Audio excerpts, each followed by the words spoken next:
Has anybody else got any questions for Denise at all? I sort of have. It's not fully formed, but I was really interested in what you were saying about the decline and the opposition to that in the remaining open, and that is in essence, I think, what keeps people youthful, is that ability to have that lifelong learning. My question is, if you were talking to somebody who was maybe scared of that in that decline, I mean, we can read the books and things, but what would you say to somebody about what has been your experience or your process to keep that lifelong learning? Is it something you can choose, or is it something innate that you found within you?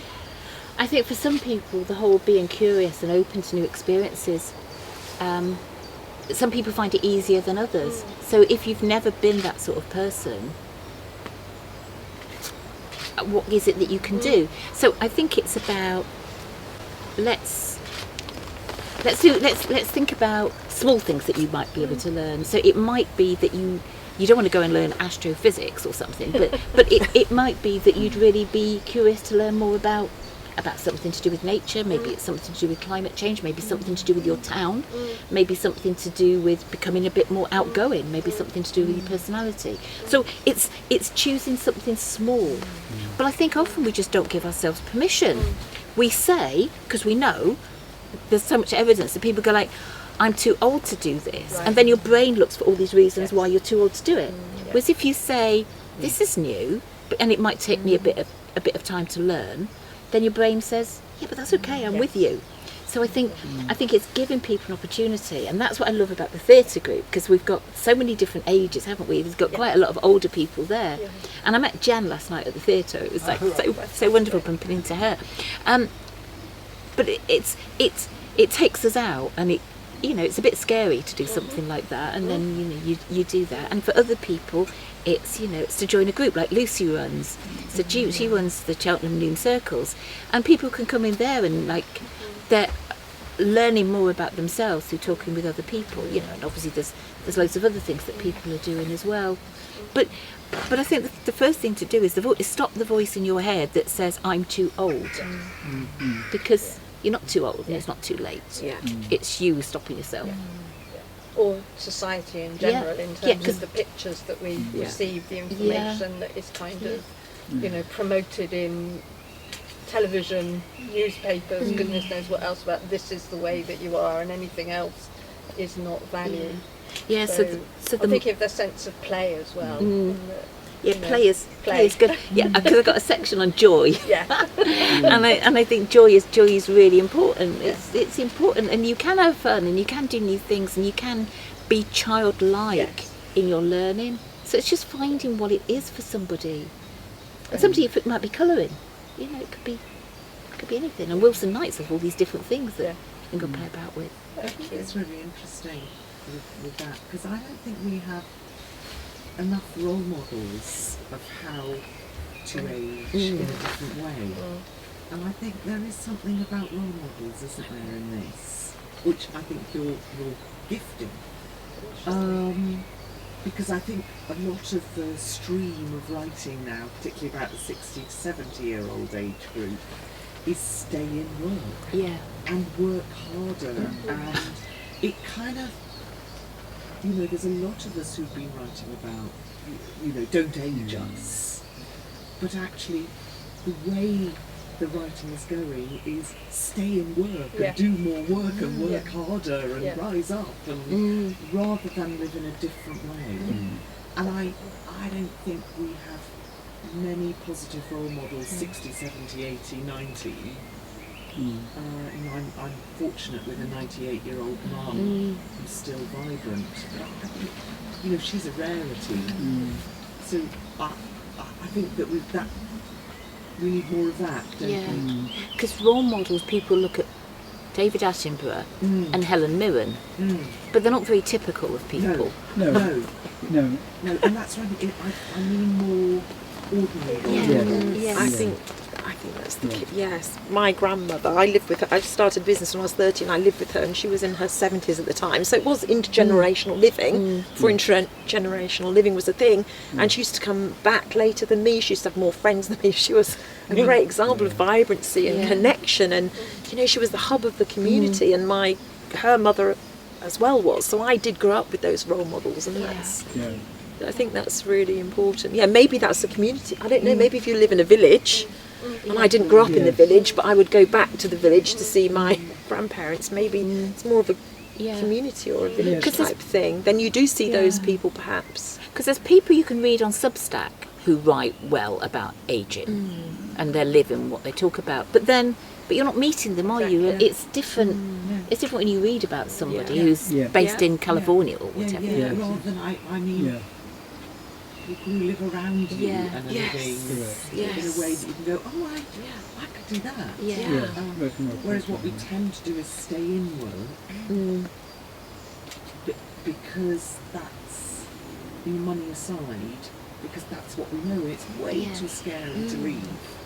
That's our identity as well, isn't it? It's, a lot of identity. So if you lose it or it disappears, then it can be an issue for some people. That's great. Anybody else got another question?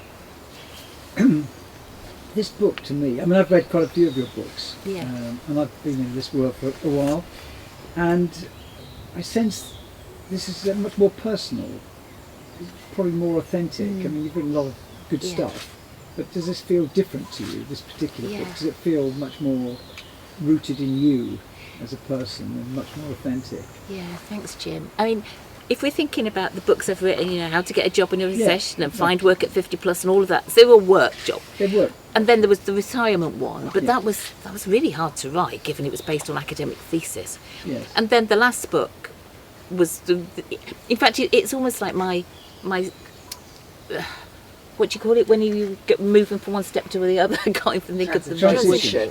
So that was my closure of being a career coach. That was my closure. So what I think is important is I'm living it. And truly, I'm living what I'm writing about. And I just thought, I don't even know if I was talking to people. I don't know if I was talking to myself. I talked to the trees a lot. But it was just, I think we need to know about this sort of stuff, because it started off, the book was going to be called Elderhood, or then it was going to be Olderhood and Rising or something, but it was all very traditional style with chapters and everything, and as I think this is written about past, not sections, and that came to me here. It's like, these are not sections, these are paths, and you've got glades, and you can you can go and sit with it, and it's all very, very, very gentle and different things. And this is me and my life, and I'm living it. And I even talk to myself now, and I go like, that's a very ThriveSpan thing to do, isn't it, Denise? And it's like, I should probably capture this. And sometimes I do, and I do a little YouTube video on it. But I think that's what I just. It is very much me, and there will be some other books to come, and they will be very much me, as in me in a bit older. I think it's a departure from a lot of the literature you do read in this topic, because I think a lot of it is quite, about big things. You're going to keep fit. You're going to be in the gym, and you're going to be doing this. You're going to be doing that, or you're going to be. And a lot of people have done incredible things at 80, and Ray Kroc finding McDonald's in his 50s, and someone going climbing, and they're things that older people can't relate to, and they think, well, that's marvellous for them, but that's not me and my life. And it's a bit like you were saying. That's what I'm saying. It's ordinary role models. You just need this more ordinary thing. And I think the thing about what Denise is writing is that because they're sort of smaller things, they're gentle things, and we're talking about like sex. Well, we could just sit in a chair and do something. So it kind of makes it feel much more normal, much more easier to do, much more easy to accommodate than some of these other things, which people think, well, it's not really me. And I think that's where I think it helps quite a bit. It kind of takes that pressure out of the thing. I should be doing this, I should be doing that. Yeah. I think they're worse about themselves because they're not Correct. suddenly Running starting marathons. a multi-million-pound entrepreneurial company That's in right. their 70s. That's right, They're yeah, going, what's wrong with me? oh, I Yes. was just Yes. joining a club. Yeah. Yeah. And I went off to see this film in Gloucester the other week, White Riot, which was all about Rock Up Against Racism. It was fascinating to go and watch. And I walked past the pub, the Sword, I think it was, and there's a gang of men standing outside it. And because I was running late because the bus had got delayed, I couldn't stop and talk to them. And when I came out, it was raining. But I saw these blokes, and they were all well into their 60s, and they were having a laugh, and they were really happy. And I thought, these men aren't thinking about the meaning of life. No, they're just happy. Yeah, they're just happy. They're just getting on with their life. And I thought, that's just as important. That is just as important as all these people who've got like all these deep plans and I'm going to now be an entrepreneur, a silverpreneur, whatever. And it's made me think of something that I want to do, a little project I've got with older people, and just sort of like chatting with them, just really simple. Because I think their voice needs to be heard. I don't think we should only be listening to these people who, you know who they are. You know, just because I think it does make a lot of people feel inferior. Because you know, if I think about people who've been a plumber or a postman or a roofer or whatever job, and it's like, I've had enough. You know, I just want to like take life easy, and there's nothing wrong with that some of the at all language, now. you know, that people, you get people bandy around a lot about purpose in literature, and sometimes it's big things, and you're sitting back and thinking about what your purpose might be, and it's all very grand, and yet it's the simple things in life. It doesn't have to be some big thing, you know, that you're seeking after and striving for. It can be quite small things that really matter to you. And I think that's why it needs to be more accessible. That's what I liked about this. I've just felt it was more accessible, more down to earth, more everyday, more things that ordinary people could relate to. I think that's right, and I think you've got the lived experience of that. Yeah. So you're not talking to it somebody Yes, who's that's right. 10 years younger saying, "Well, you know, it's like you've got this you've got lived experience because you're this age, and you've got lived experience because here we are, you are doing it, and I think that's so. It's almost a guidance in life, isn't it? Not I must do this, but you can just watch you doing it, and that's what's written in the book. So you're right; it becomes very accessible, and it's the little things. It is something about that, isn't it? It's about having that authentic. If you're talking to somebody who's authentic, no matter what they're doing, it be a huge thing or a small thing, it's the going into something, as you were saying, and knowing that from the inside and being able to convey that to people on the outside. That's the thing that inspires me. It doesn't matter then if somebody has done something like sweeping the streets. If they really care about what they're doing and they're authentically in it, authentically happy, authentically, able to take everything in around them, and that's the inspiration. But so many of the messages that we get from outside is, this is a worthy thing to be doing, like you're saying, in your age, to be up here. Absolutely. Rather than making the ordinary and the everyday the extraordinary. Absolutely. That's what's inspiring for me. Absolutely. That's what's inspiring about what you're saying and what you're doing. It comes from authentic, heartfelt, grounded experience, day-to-day experience, living it, doing it, sustaining it. Yeah, I completely agree.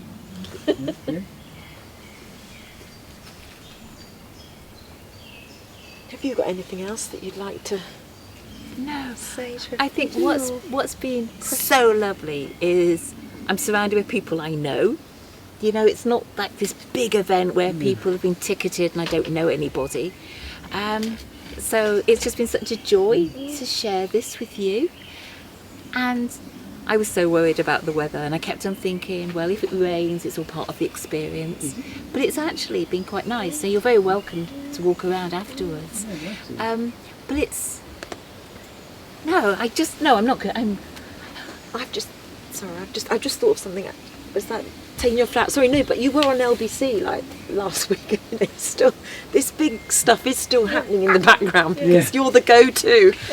Get how to find work in a recession and finding work at 50, and that work's 10 or 15 years old, but people are calling you. Yeah. So ThriveSpan's getting out in the world because LBC, it was genius. It was brilliant. Yeah, I was at Wilson Nights. It's once a monthly crafty, arty thing that you do, and I was learning how to knit with wire, which is sort of making loops. It was making loops. It was really hard, but anyway.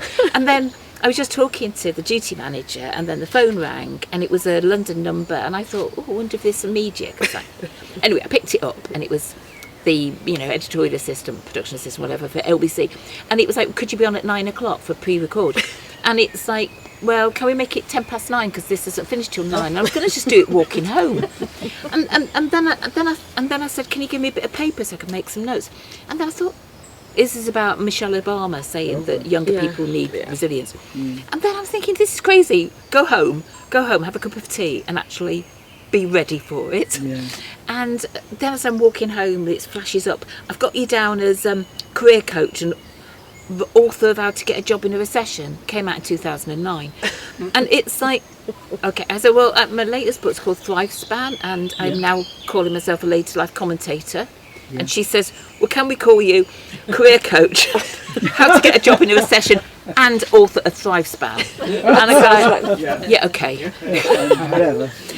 So then I'm introduced, and then at the end he goes like, no, at the beginning he says, and she's the author of ThriveSpan. We'll come back to that at the end. And I thought, well, they won't. And it's a pre-record, so they can always chop that bit anyway. And then he said, so tell me all about this ThriveSpan and where can people get it, and tell me what it was all about. And it was like 90 seconds of him asking. And it was like, and it was going out after 11, so I got the radio on, ready to record it. And the whole lot got on. The whole lot got on. Yeah. And that was it's remarkable what happens. There's an organisation that kind of linked with a little bit called Action for Happiness. Oh yeah, I've heard of them. Wow. There's a guy called Mark Williamson who runs it. He's an incredible guy, actually. Yeah. And he was amazing. And recently he just wrote, because he'd been trying to market this book, which he's just published, his first book, and he's very proud of it. And and a few of us had supported it and promoted it with friends and all the rest of it. And he was so humbling, because he just sent this little email to say, I'm so thrilled. He said, I don't know what to do. He said, but I've just had the Sunday Times on the phone say, I'm top of this week's bestseller. Wow. Wow. Yeah, no, it's marvellous. Yeah, I don't think I'm going to reach that. No, but well, you never know. You never know. You never know. Yeah. Could happen. No, but, and I think it's all that cumulative, here you are now, but a lot of this work is the result of all of the work, not just the work, but the life you've lived. It's you can write that because of all the other things you've done, which makes really interesting. But thank you for being part of my life. I think that's yes. Thank you. There is more cake. There is more tea, and there is trees and things to go and say hello to. See the trees. Well done. Thank you. Well done. Thank you, sir. Well done. Very welcome.